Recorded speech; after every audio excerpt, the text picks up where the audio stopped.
সুন্দর পারিবারিক জীবনের কিছু অলিখিত নিয়ম আছে। আমরা যদি সেই অভ্যাসগুলো গড়ে তুলি, তাহলে আমাদের পরিবারও সুন্দর এবং সুশৃঙ্খল হবে। আসল শান্তি মনের ভেতরে, বাইরে নয়। সে কারণে ঘর শান্ত রাখুন। ক্লান্ত থাকলেও সবার সাথে নরম সুরে কথা বলুন। মিষ্টি করে কথা বলার অভ্যাস করুন। একসাথে খাওয়া দাওয়া করুন। প্রতিদিন অন্তত একবেলা সবাই মিলে এক টেবিলে বসুন। আজকের যা রাগ আজকেই শেষ করে ফেলুন। যে কোনো ভুল বোঝাবুঝি একদিনেই মিটিয়ে ফেলার চেষ্টা করুন। ঠাট্টা করেও কখনো একে অপরকে ছোট করবেন না। একজনের প্রতি আরেকজনের সম্মান থাকা জরুরি। আড়ালে নয়, পাশে থাকুন। সবার সামনে পরিবারের মানুষের সম্মান রক্ষা করুন।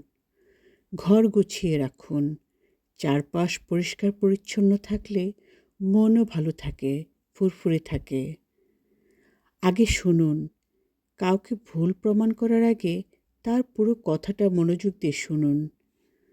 ছোট আনন্দও উপভোগ করুন।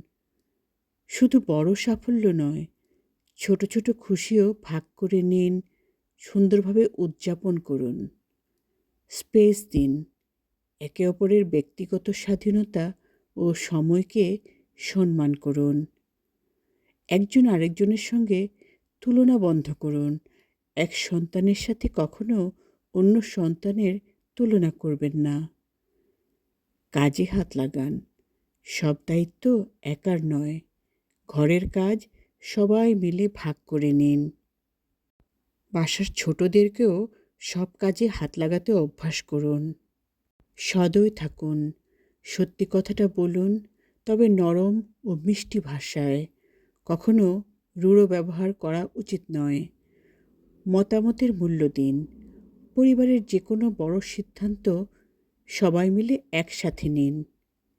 দ্রুত ক্ষমা চান।